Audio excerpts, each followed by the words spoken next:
Ladies and gentlemen, welcome to Movie Mortis, where Movie Madness lives. I'm Nick. And I'm Drew. And this is another episode of Why Horror Matters, a show where we talk about horror movies. And today's episode, we're going to be talking about my third favorite horror movie of all time, Videodrome. This film is directed by...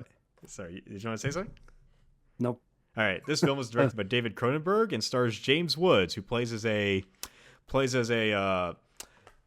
executive for a TV station that airs a lot of sensational, controversial stuff. But one day he finds a little show called Videodrome that he decides to take from a pirate satellite dish, and next thing you know, he starts hallucinating.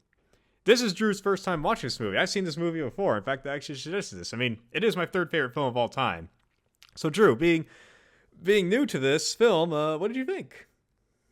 I thought it was pretty good. I thought it was pretty interesting. It definitely felt more like an art house film, like kind of one of those movies you'd see at one of those, kind of, I don't want to say sleazy, but like one of those like sort of somewhat sketchy small art house cinemas that you would see back in like the 80s when this movie came out. I'm assuming this movie came out in the 80s, right?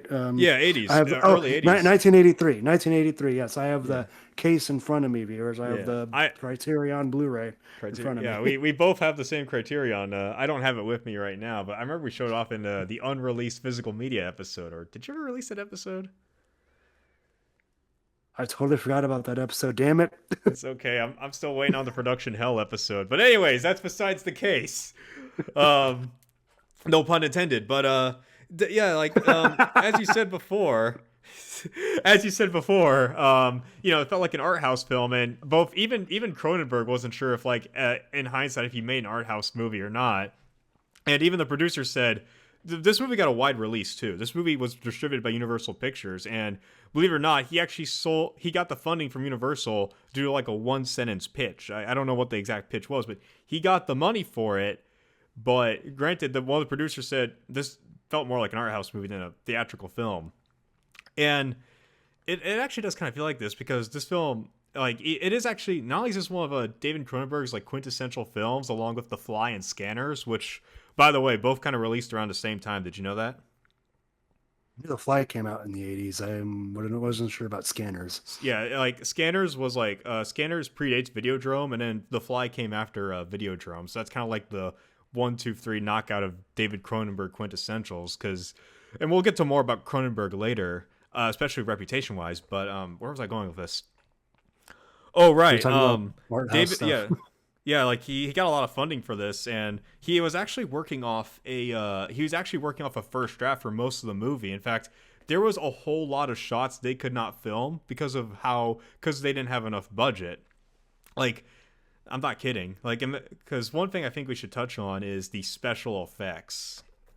What did you think? They were done by famous special effects artist Rick Baker, who's I'm trying to remember exactly what he did, but I know I know him from other stuff. I'm just trying to remember what. It's kind of blanking out on me too. Rick Baker. Yep. I feel like I should know all the stuff that he's done. He did An American Werewolf in London. Yeah, that's what I was thinking of. He did American Werewolf in London. Oh, didn't he do The Thing as well? He did the original King Kong apparently, but he was uncredited. Oh, he was a makeup artist on Live and Let Die. The Thing with Two Heads, a 1972 blaxploitation movie. What else? He did the makeup. He did the makeup effects, and he did the makeup for Michael Jackson's Thriller. Holy smokes! Did you hearing this stuff? Am I? Yeah, I'm hearing this stuff. Yeah. He did a lot of makeup apparently. And apparently he still did makeup for Planet of the Apes, the 2001 remake. Basically the remake where that spawned the "Get your hands off me, you damn dirty ape." Yeah. So let's see. I'm going to his Wikipedia right now. Sorry for the diversion, audience. It's all right. No, I mean he's a part of this movie. Oh, he was a special effects assistant on The Exorcist, but he was uncredited. Dang. King Kong 1976. That is not the original King Kong. The original King Kong was the one from 1933. That's why I was confused a little bit. He also did second unit makeup for Star Wars, the original Star Wars trilogy, The Howling. He was a consultant for. So Videodrome, Thriller, the music video, which was also directed by John Landis, I believe, who did American Wait, Werewolf in London. Um, John Landis directed Thriller? yeah, That's crazy. I did not expect that guy to do Michael Jackson. yeah. Well, fuck, that Directed came out by, wrong. I did not expect that guy to was directed. direct Michael Jackson's Thriller. Yeah.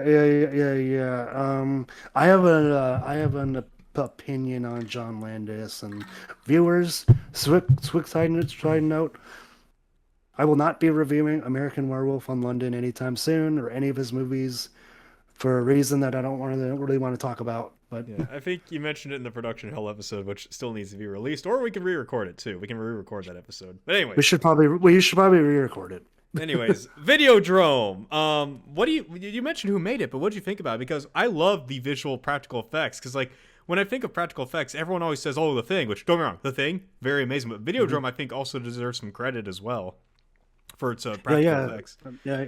Like, oh, definitely, yeah. Like, I like the one I always go to, and oh, spoilers, viewers, spoilers. Probably the ending where he shoots the guy in charge of that glasses company, where after he shoots him, like, you know, his guts are flying out, his like brain is oozing, and the eyeballs are just like that. Yeah. That's like proto The Thing right there. In fact, both The Thing and Videodrome were being filmed at the same time. Yeah. It was. I mean, yeah. But I think the only difference is, even though both may have been a box office bomb, Videodrome I think got more critical acclaim. Oh, really? I didn't know Videodrome was a box office bomb. Although I shouldn't be surprised by that, given that it's a very, very artsy, very strange kind of movie. Yeah. This doesn't seem like something that the general audience would flock to, even back in 1983. Yeah. But that, and of course, one thing I almost forgot. I noticed more my second watch was probably the one that freaked me out when I first saw this was like the little stomach incision that James Wood had, like where he had put the gun in and where like various people would videotapes in him as if to like control him. Yeah. Like that. That was the special. Yeah, that was some very creative special effects done there. Mm-hmm. It's like the title says. First, it destroys your mind, then it destroys your body. And I also want to get to that later when I start diving deep into the themes and ideas that this movie. Yeah. I will say though, I think because you mentioned earlier that they were working with a first draft throughout most of this movie of the script. I'll be honest, I think you can kind of tell in parts. Yeah. And I'll especially tell. By the way, pro tip for any established screenwriters out there: first drafts are always going to be your weakest. Yeah. Rewrites are your friends. Mm-hmm. Yeah, like I said, they couldn't film a lot of much more stuff they wanted to do because it would be too over budget in the special effects department. And it was like for what they worked with, they did pretty well. They handled the special effects pretty well. Like, what was your favorite like practical effect in Videodrome? Oh boy, my favorite practical effect in Videodrome. I really loved what they did with James Woods, the gun being permanently sort of etched into being permanently etched into his hand. That was so cool. I really thought that was so cool. Very well done. Not only just the way it was filmed, where you actually see it happening, but it's like once the effect is done, it looks so. How do I put this? It very much looks like the gun has sort of become a part of his body, like an actual physical part of his body. And that progresses through the film, like how it starts off like all the wires and nails kind of like poking through his skin and digging, and then eventually by the end, it's just like this mash amalgamation blob with a little hole. It's like a demented Mega Man Buster, the Mega Man gun. Yeah, it reminds me of the Mega Man. That's what I was thinking of. It's like H.R. Geiger's Mega Man. Yeah, like and then the fact that the fucking glasses CEO guy, like his whole body just starts going ape shit, like guts flying, everything's like it didn't like affect the other two people that he shot, but like it affects that guy because I feel like because in the movie he said he created Videodrome, he was one of the people responsible for it. And he's going to use it to like take over the North American hemisphere. because he believes like North American culture is decaying and that Videodrome will save the world. So it makes you wonder, like, and I think we'll touch more about the story later. Is that are the people who made Videodrome just as demented and crazy, or are they even human anymore? Because, like I said, Videodrome destroys your mind, but it also destroys your body too. You know, some people may think that what I'm about to say is a bit out there, Let's but hear do you it. know what movie? Do you know what movie that parts of this kind of reminded me of? Let's hear it. Have you ever seen the first Hostel? I want to. It's on my to-do list. It I want to kind see of the reminded ending. me. It kind of me reminded me of that a little bit because in that movie, obviously, a lot of that movie is seeing people get tortured, and so kind of a big, I don't want to spoil it for you, but kind of one of the big commentaries about that sort of thing about that movie is that the people doing the killings Mm-hmm. are, do you mind if I go into a little bit of a Go little bit ahead. of I detail? saw the ending, the Hostel one. I saw the ending.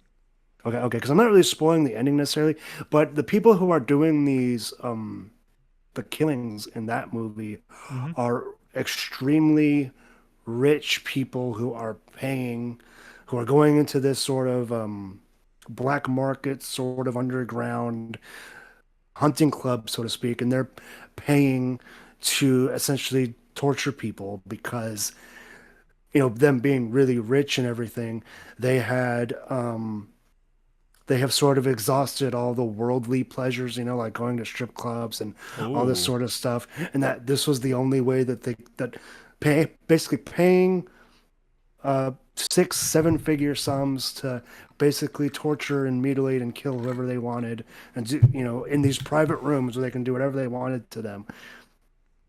That's It neat. has those are very sort of like, because these people have become so dehumanized and desensitized from all the worldly pleasures that this is the only way they can do it. And I feel like with Videodrome, you have a sort of a similar thing going on here with James Woods' character, where he sees that sort of stuff at the beginning, the all the torture and stuff, and he seems sort of just okay with all of it. He Yeah. doesn't flinch at it. It seems like he's seen and done some horrible stuff himself.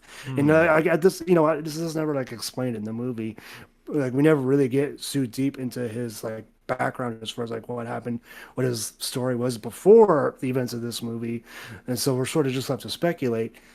But you never really like, has he seen some horrible stuff? I Has mean, he done some things? he said he's seen a lot of pornography because he runs a station that airs like a very sensationalist television station because he airs pornography on television. Okay, okay, yeah. And he even went on that one talk show with the radio host and the television philosopher Oblivion.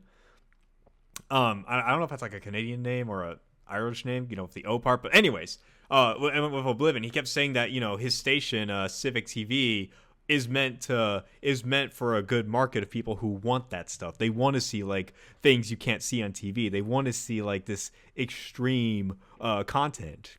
And I don't think it's ever implied that it's. I don't know if they ever imply they do any violence or anything, but it's mostly established in the form that in the film that they mostly air pornography, but they mention sensationalist content, but all we ever see is them airing pornography. Yeah, yeah, yeah. That's kind of, again, going back to the hostile comparison. It's like, what does that sort of say about us?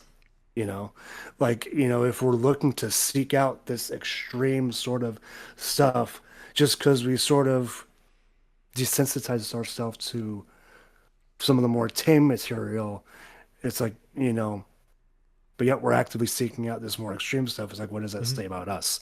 What does it Yeah. say about us as humans in terms of the content and the thrills and the all the sort of stuff we seek out for our own pleasure, our own entertainment? It's like, I wouldn't be surprised if, I don't know if Eli Roth has ever like come out and said this, but I wouldn't be surprised if Videodrome was a bit of an influence on Hostel, because like I can see the comparisons in some ways. Um, I know, like, I'm probably going off a quick tangent here, but I do know he said that Eli Roth is a big fan of the movie Audition, which is very famous for a torture scene. That's all I will say.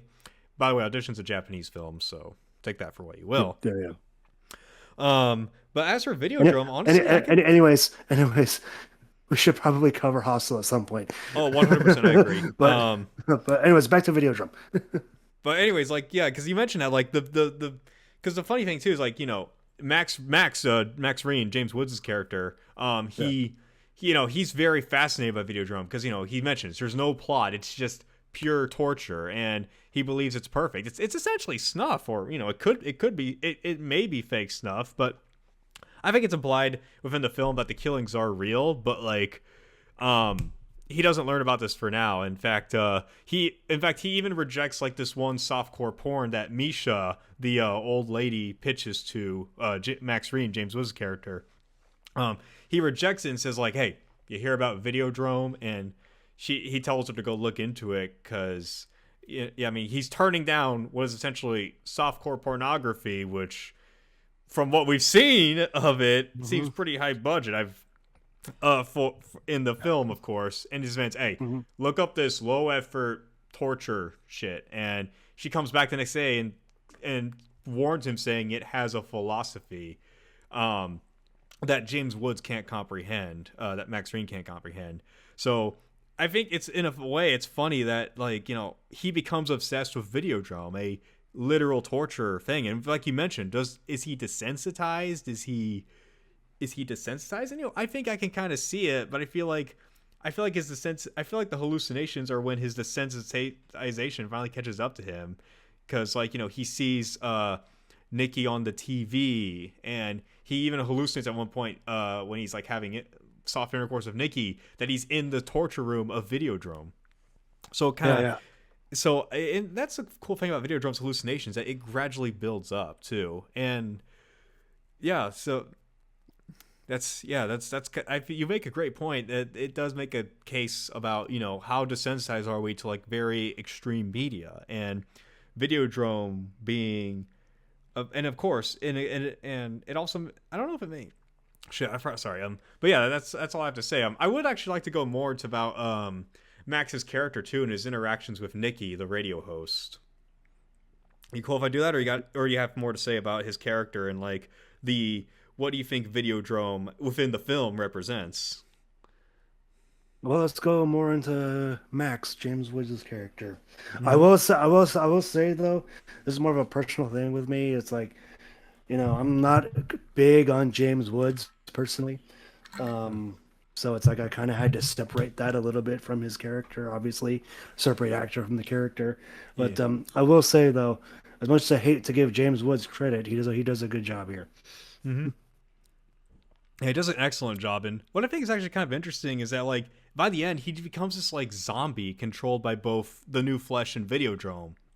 Like first he seeks out the CEO of the glasses company, saying, "Please help me out." And it's like, "Oh, we'll record your hallucinations." Oh, and then he like starts hallucinating Nikki in the room, and then eventually him whipping a television in the Videodrome room, and then he sees Misha's dead body, and then eventually like the CEO like starts using videotapes, inserting into Max's freaking stomach cavity, Hmm. and he becomes like, and he says, go kill your buddies, and then go kill Oblivion's daughter, and then Oblivion's daughter, eventually hypnotize. He doesn't really hypnotize Max, but I mean, I think, does she? I'm sorry, I'm blanking out right now. She does insert a tape in the Max, right?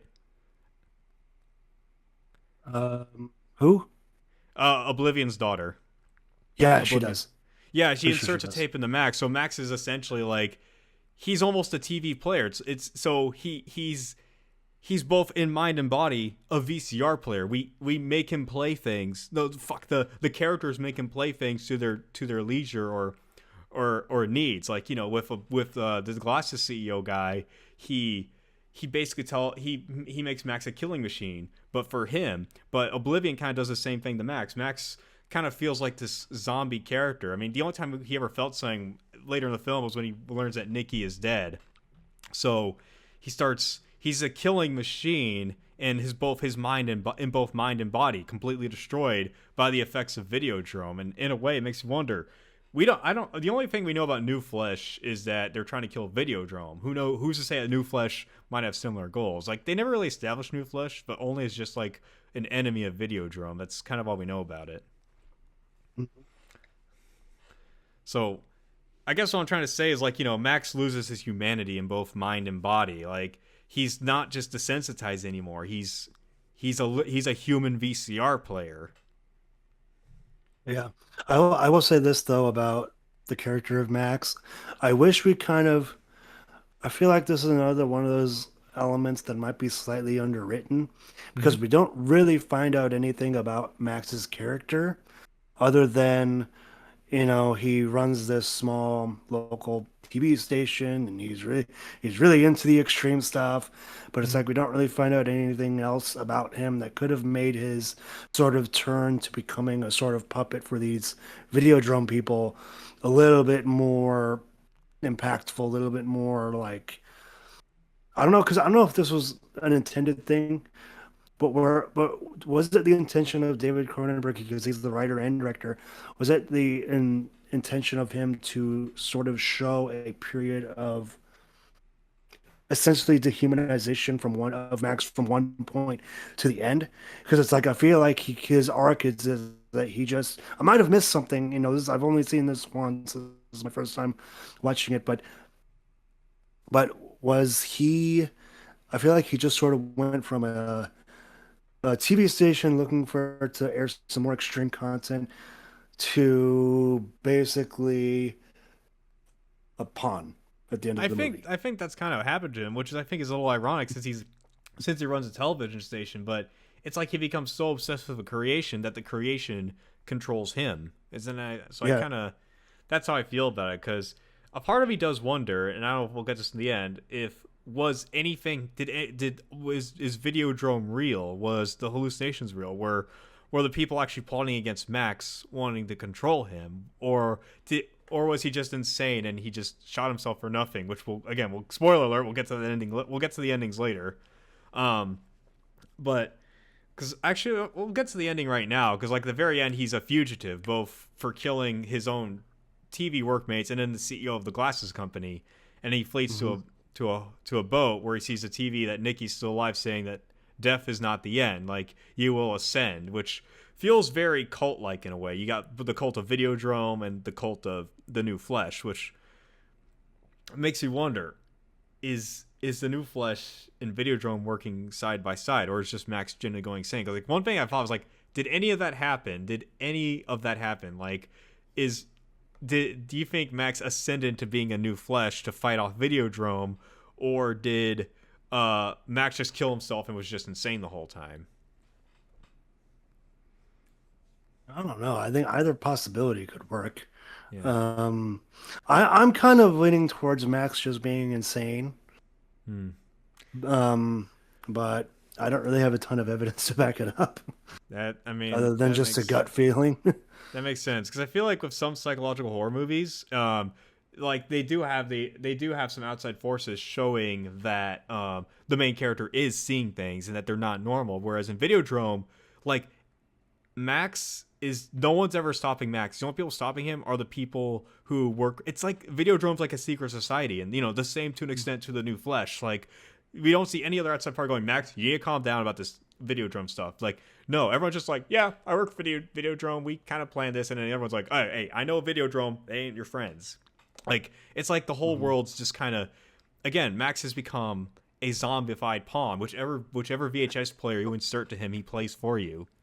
You know, that's so. I Yeah. guess that is. I don't know if that you consider that a flaw or not, but it does kind of, like I said, with most psychological horror, you do question what is the protagonist going to snap back to reality. Whereas Max, he's either, I don't even know if he's in reality or he's already dead, because he's just a walking pawn, like for both Videodrome and New Flesh. Hmm. So that's kind of where I stand. It's like I think it happened because of like Videodrome being this like secret society of like psychological warfare, and I feel like I'd understand this movie if I indulged more in David Cronenberg, because here's the thing I want to touch on too. I haven't seen a lot of David Cronenberg, but I know his reputation in that he deals a lot with flesh and gore, like the Fly remake, which you probably know based on an Ice Nine Kills song. Yeah. Have you The seen the song Fly? "Fly." I have not seen the Fly. I have not seen the remake, which the Cronenberg remake or the In original, but fact, I think I think this is the first Cronenberg movie I've seen, actually. Honestly, Um, same. But I am aware of the famous scene in Scanners where a guy's head explodes, which was also directed by Cronenberg. I think I've seen that scene, actually. I Yeah, think I've seen so that scene. Cronenberg has an affinity for body horror. Like he Yeah, also made a I mean, you can tell that by this movie. There's a lot of the practical effects we talked about earlier are all body horror effects. yeah You know, body horror both there's so fascinates. many.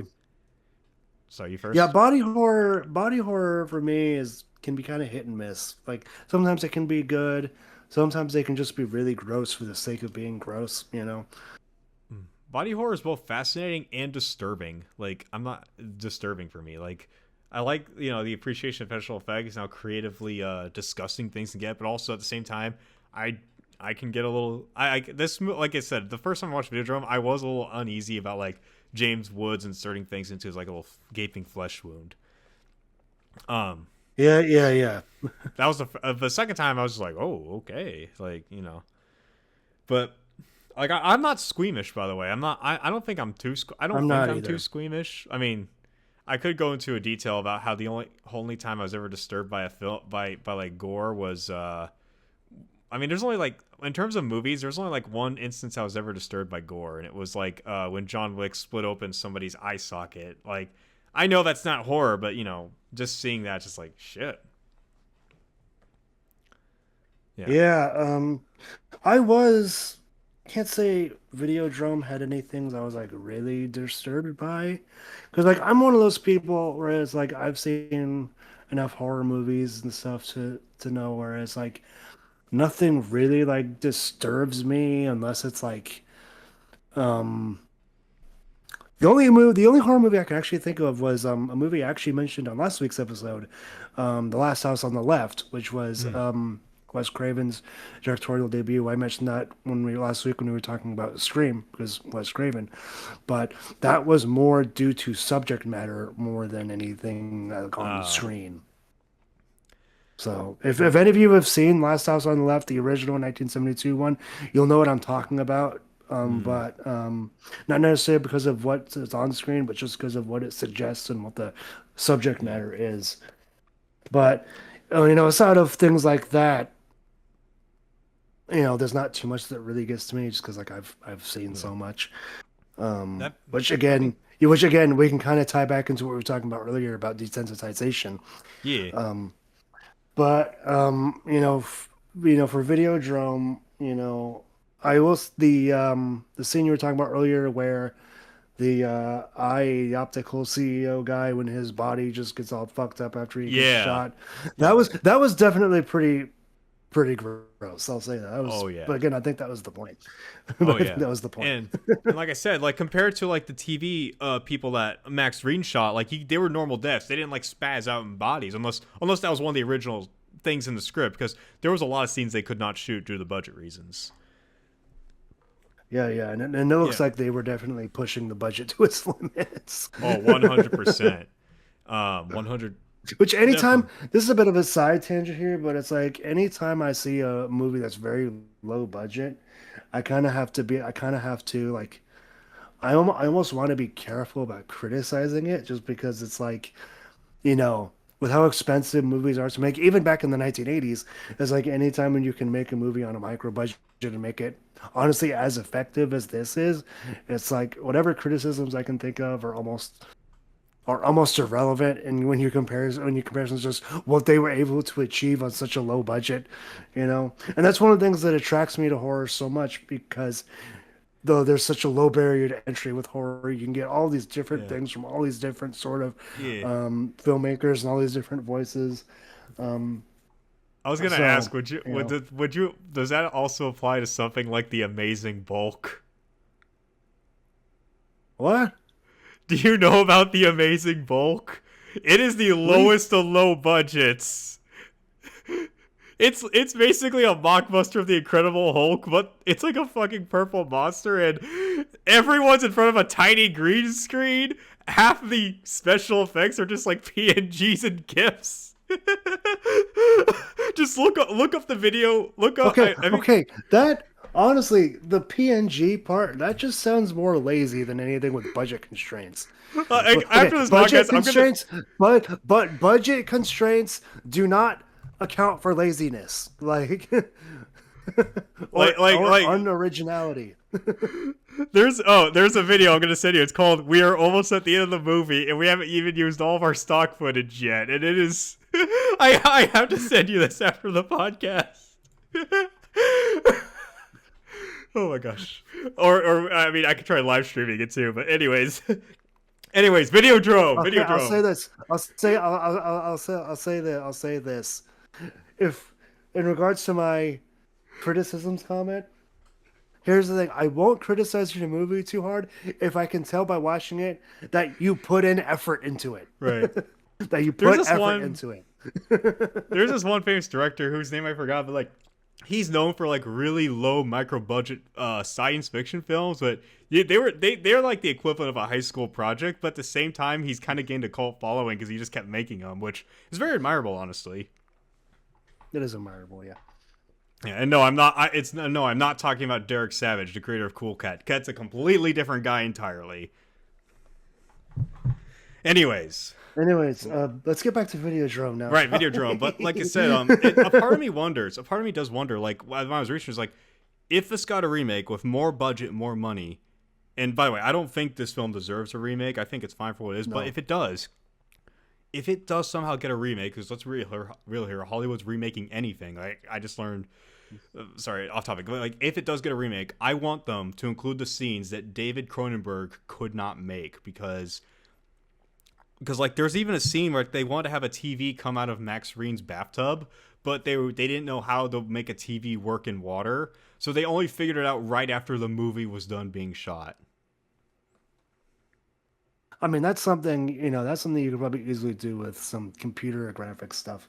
Yeah. This is the 80s. But the most I will say though, if they were to make a remake of this movie, they'd probably have to change quite a bit of it because I don't think, because like who fucking uses a videotape anymore? That's fair, actually. So because like I feel like they would have to tie it in with the internet in some way, which getting back to the sort of the commentary of this movie, obviously we live in a world where you can find whatever extreme content you can find online for free. You don't have to go searching up for videotapes. I feel like that makes this something that kind of makes this movie relevant now is that, yes, this movie, they're using videotapes and everything to control people and everything and to view the content they need to view. But, you can almost, if they were to do a modern remake, you can basically just swap out a videotape for a flash drive. That's fair. And to be honest, I don't think I want a remake of this movie as much as I wonder what David Cronenberg originally wanted in terms of special effects. I think this movie should stay in the 80s because I feel like it adds to that charm. And I do think it aged well with the age of the internet because you mentioned how people are becoming desensitized to a lot of like, extreme content. Like if you go into some corners of the internet, there are people out there who, and I don't endorse this, by the way. There are people who generally get a kick out of looking at like extreme stuff like cartel beheadings, gore videos. Rest in peace, Live Leak. Not that I've ever watched Live Leak, but like I remember, or even like there are videos of websites that you can find of like this may not be quite as extreme as the examples you pointed out, but there's soldiers who will go into combat with like GoPros on their helmet, and they perform and they film everything that they do, right? They film all their combat encounters, their engagements, and all that stuff. Then they take the video, and then some people will put them on the internet for people to view. You can even find that stuff on YouTube. Oh yeah. And some of it, the stuff that you'll find on YouTube is very edited to where it's like you won't see anything too graphic. Yeah. But I'm sure there are like other places where you can view similar videos of like just straight up some horrible shit. I was gonna say like soldiers will sometimes have. There was a big controversy when TikTok was around. So for context, and I don't mean to ruin the fun of this podcast, but around, I want to say the pandemic, a former soldier live streamed himself on Facebook, shooting himself with a shotgun. His name was, and this is his real name, Ronnie McNutt. And people on TikTok just started posting his actual suicide online, and because TikTok people are scrolling and scrolling, that Mm-hmm. comes up and pretty much traumatizes people. They people made a big fuss about it, and it got like a lot of controversy too. And there are people out there who will still like use who will still watch that and like even try and share it to shock other people. But I feel like this kind of, like you said, and I feel like is this desensitization, or is this a mean prank? And this relates to Videodrome of Max Reen wanting so much extreme content broadcast on Civic TV. Mm-hmm. So you are Yeah. definitely right. Like, if this did get a modern remake, it would be more internet based. But if it was the internet, I don't think it would have the same identity as Videodrome. Videodrome, while what product of the time, still carries.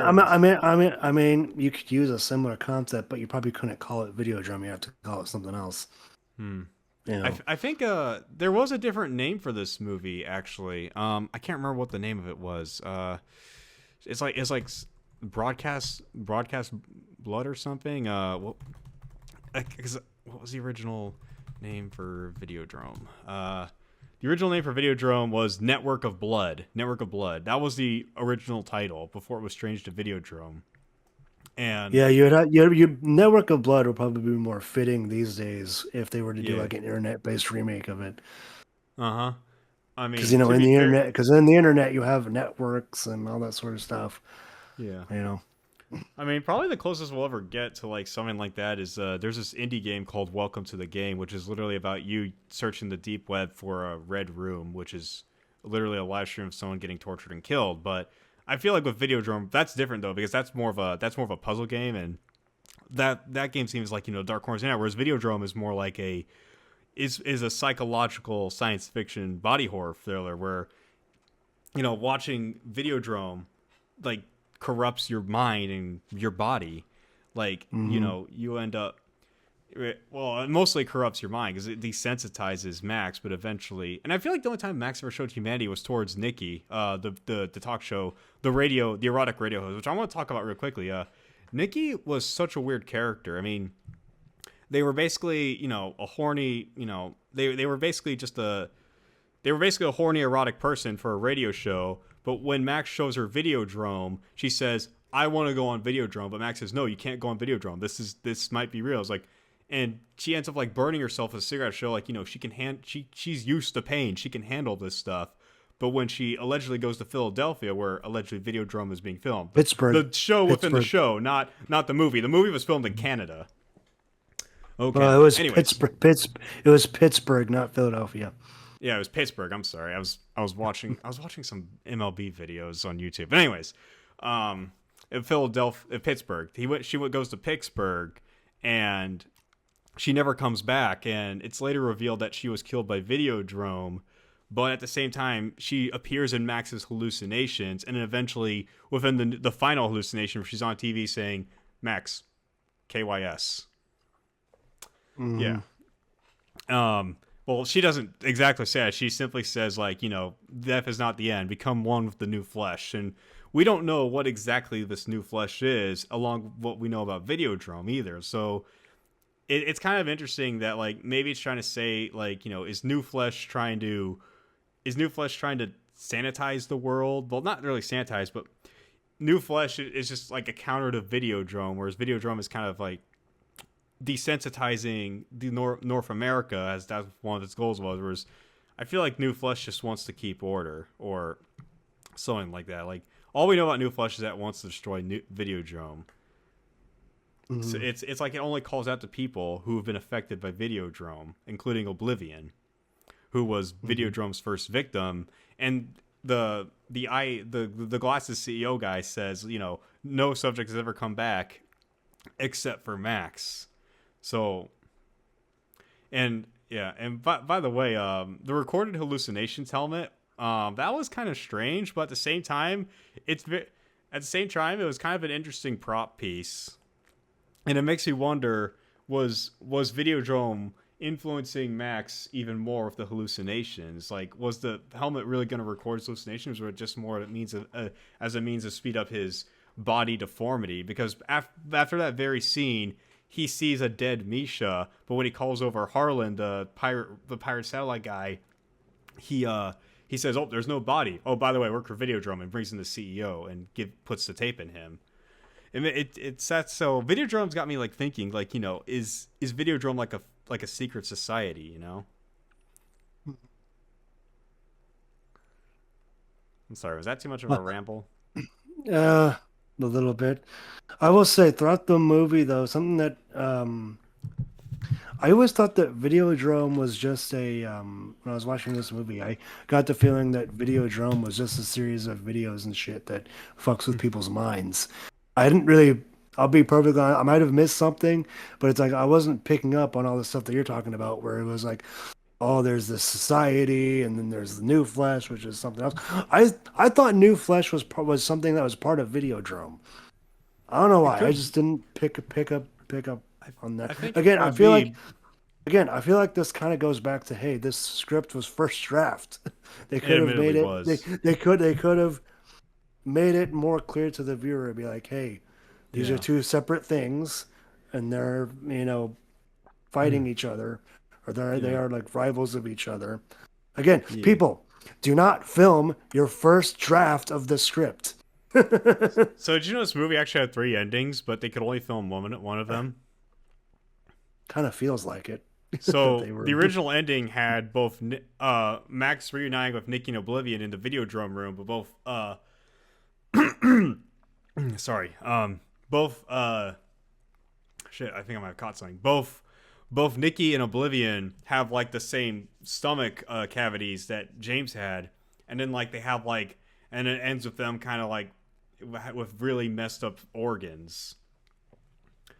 That not only like apparently one of the reasons they couldn't do that was because one of the actresses was sick and they were over budget. In fact, guess whose idea the ending was? Guess whose idea of the ending? Guess who thought of the ending? The ending that we got, or the ending that you were talking The about? ending that we got.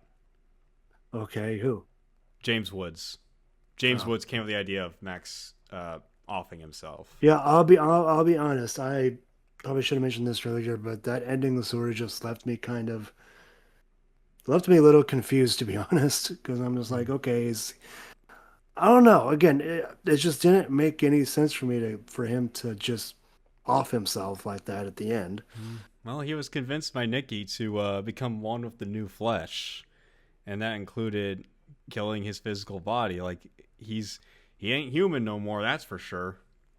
Like I got that part, but it's like beyond that, it's like, what's the narrative purpose of him killing himself at the end? I probably as a means of ascension. I And this is guess. maybe this is a coincidence, but there was this cult that believed in ascension, meaning you damage your physical body so much that you ascend on a higher plane. It's almost like a ritualistic suicide. I maybe it's just a coincidence. Maybe it's just a coincidence. The cult is no longer active, by the way, just so you know. Oh, okay. Yeah. Um, and I could go more into that later, but Videodrome. But actually, no. But I feel like that's what happened. Max left his old body. I mean, he. I don't. I mean, I wonder if when he shot himself, he burst into like a deformed pile of blood and guts, like what happened with both the CEO and Nikki in the television screen, where after she shows a video of Max offing himself, you see all this blood and guts and organs sprawl out of the television, which was absolutely insane. Hold on. What happened? Headphones came slightly unplugged, but it's fine Oh now. no. We're good Sorry. now. So, Did you hear everything I said, or should I repeat that? I heard it. I don't really have a response to it. Excuse me, by the way. That's the taco speaking.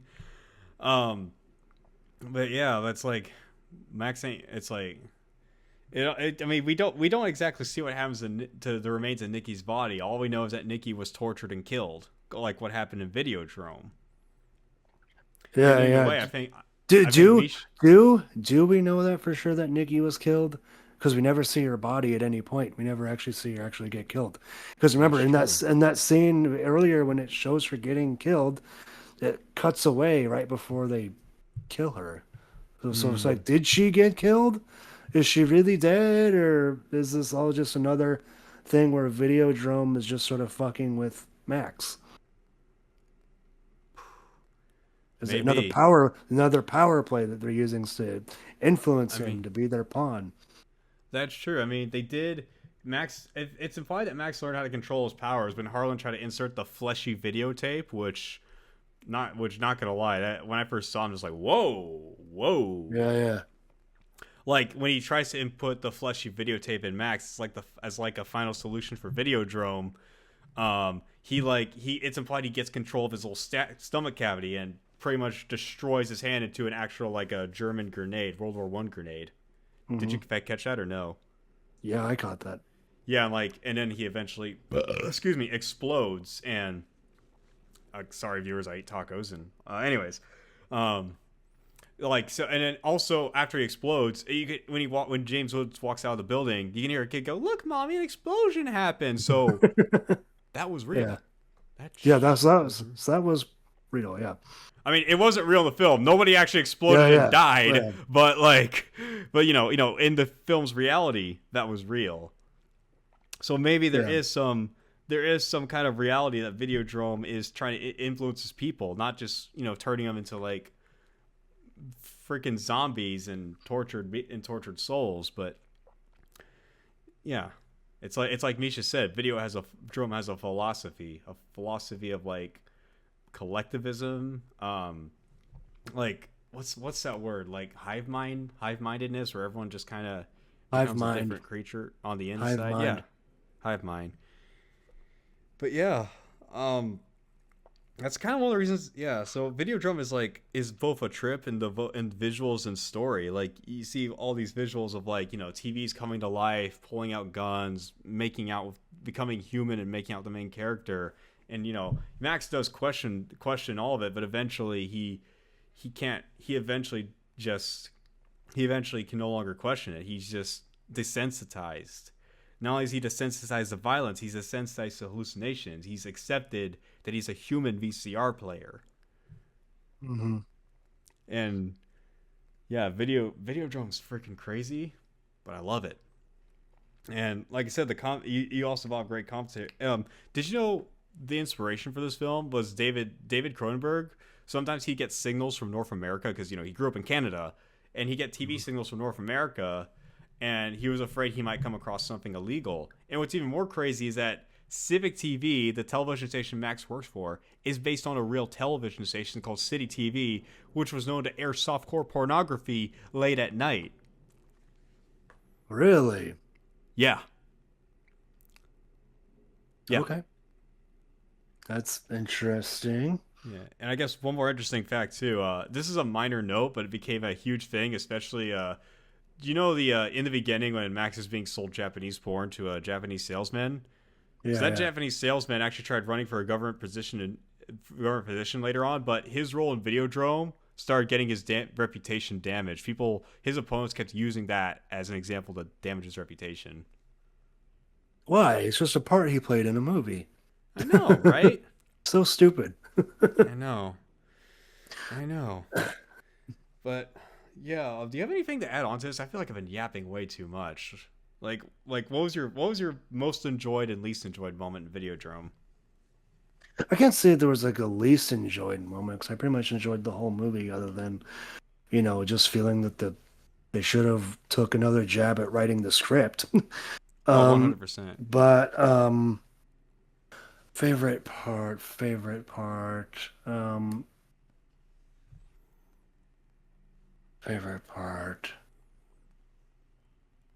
I liked the confrontation at the end between Max as well as the Oblivion's daughter. I thought Oh, that was actually a ooh. scene that I thought, cinematography wise, is one of the more unique in the movie, because Mm-hmm. it's like you see that, the daughter is throughout a lot of it is shrouded in shadow. It Yeah. kind of makes her look all mysterious and sort of very evil. Mm-hmm. But I really liked the scene. I also liked the scene when I thought it was the scene where Max walked into that meeting and shot the two guys, Oh, the TV um guys. The TV guys, yeah. That kind of reminded me of gave me a bit of an American Psycho vibe a little bit. I Mm-hmm. don't know if you've seen, I'm assuming you've seen Oh, I've seen American it. Psycho, right? I've seen it twice. Um, yeah, yeah. The ending of that scene where Patrick Bateman's going around just kind of indiscriminately shooting people, Yeah. kind of reminded me of that scene a little bit. So I like that. Yeah. Probably my favorite scene was probably the final confrontation with the glasses CEO guy, and just and my favorite line in that movie is "Death the Videodrome, long live the new flesh." Like, he is done working for these people. He is done like airing pornography. But I mean, he's still zombified by new flesh. But it's like he's finally done with like these fucking people trying to take over the world. Like, I mean, I don't know. Like, it does feel liberating, but at the same time, the second rewatch is like, dude, he's just saying that because he's now sworn allegiance to a rebellion. But I also just like the scene where, like the boss's corpse is just kind of oozing out and just becoming this pile of flesh. He's Maybe the new becoming he's becoming the new flesh. the new flesh. Yeah, that makes sense. Yeah. Yeah, I, this is I It this kind of is reminded me of a Taxi Driver, a movie I really love. Taxi Driver. That's the Scorsese movie, right? Yeah, it's Scorsese with Robert De Niro. Yeah, that's a good movie. I've seen it. It's good. Yeah. Um, Something odd about this movie, because I know horror movies lengthwise are generally pretty short. I checked on IMDb just to see how long this movie was before I watched it. Because, side note, I hate it how on the Blu-ray they put length in minutes. I hate it. I Mm. wish they would just do it in hours. Um, but anyways, along with the script rewrite, this movie could have been a little longer on top of the Oh, script rewrite. how so? Be- because again, to sort of flesh, no pun intended, but to sort of flesh out the conflicts between Videodrome and A New Flesh, and sort of give Max's character a little more depth as well, just to be like, okay, outside of just wanting extreme content, like why does he want extreme content for his for his TV station? Is he just an edgelord, or is there a other purpose behind it, beyond just Yeah. marketing and just wanting to be an edgelord? I feel like if David Lynch wanted to tap into his childhood fear, he could have done something where Max could have told a story about how he first saw illegal stuff when he was browsing TV late at night as a kid, because this was based on a real fear that David Lynch had when he was a kid. That sounds cool, but this isn't a David Lynch movie. It's a David Not David Cronenberg Lynch. movie. Cronenberg. I'm sorry. They both have David in the title. They both have David in the names. And besides, if I'm being completely honest, I haven't seen much Lynch, but I think the goriest Lynch has ever gotten was Eraserhead with the Yeah, baby. I need to see that movie. But I need to. I know how it ends, but I have to see it for myself. Anyways, Videodrome, Cronenberg.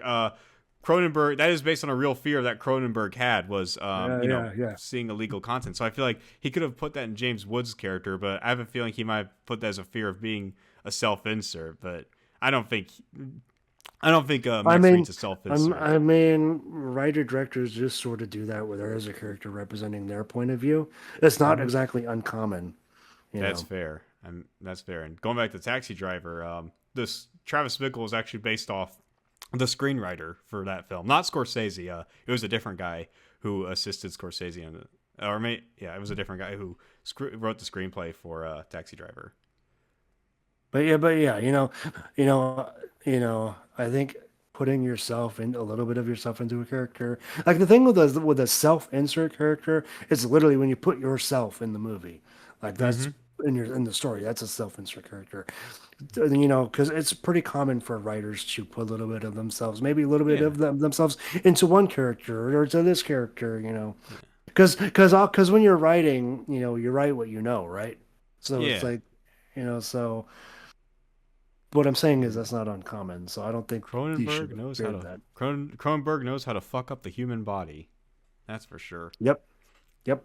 And like I do kind of want to explore more of Cronenberg's filmography, because Filmography. he's a staple in body horror. He's a staple Yeah. in horror, both and even science fiction as well. Like he didn't do a lot of. I don't know if he did a lot more body horror in his later career. But I know his prime in his 80s is when like he became the body horror dude. I mean, hell, Rick and Morty, the season 1 finale, they said, "Oh boy, we create a lot of Cronenbergs. They're just deformed, fleshy creatures." You know, that's Cronenberg for you. Yep. Flesh and blood and gore. Yeah. So yeah, I really don't have much more to add on to this movie other than it was Yeah. really good, and I really like the I don't think we've talked it on the podcast here, but I really like the art for the 4K, not the 4K, but the Criterion Blu-ray. The Oh yeah, the it's the case amazing. that the case that the actual case that the disc is in looks like a videotape. That's really cool. Yep. Yeah, I don't really have much to say. Would you recommend this to any horror fan, Drew? And do you feel like would you recommend it? That depends. It depends. I wouldn't recommend this to anyone who's like new to horror. But it's like That's if fair. they've if but if they've already gotten pretty deep into horror, yeah, they should definitely watch, especially if they like other Cronenberg movies. Ooh, yeah. I definitely recommend this for people who are like more into horror, but at the same time, I'm not sure if I recommend it to someone who wants more like a science fiction thriller because this film can get very gory at times. But Oh I yeah. still think this is a nice watch. I can see why one people consider it a quintessential Cronenberg film. Yeah. And yeah, I love Videodrome. This is we covered my first favorite horror movie and my third favorite horror movie. Who knows? Maybe one day we'll cover Jacob's Ladder. It'll be done one day. Yeah, but yeah, that's all I gotta say. Videodrome is great. So that being said, ladies and gentlemen, thank you so much for listening to this episode of Why Horror Matters on the Movie Mortis YouTube channel. If you enjoyed it, like, comment, and subscribe, and follow the socials. Comment down below what you thought of this video, what you thought of this episode, what you thought of the movie, or just want to say something dumb. Anything goes. But yeah, that's all I got to say. Have a good night. Eat well, sleep well, and continue with your day. And remember, long live the new flesh.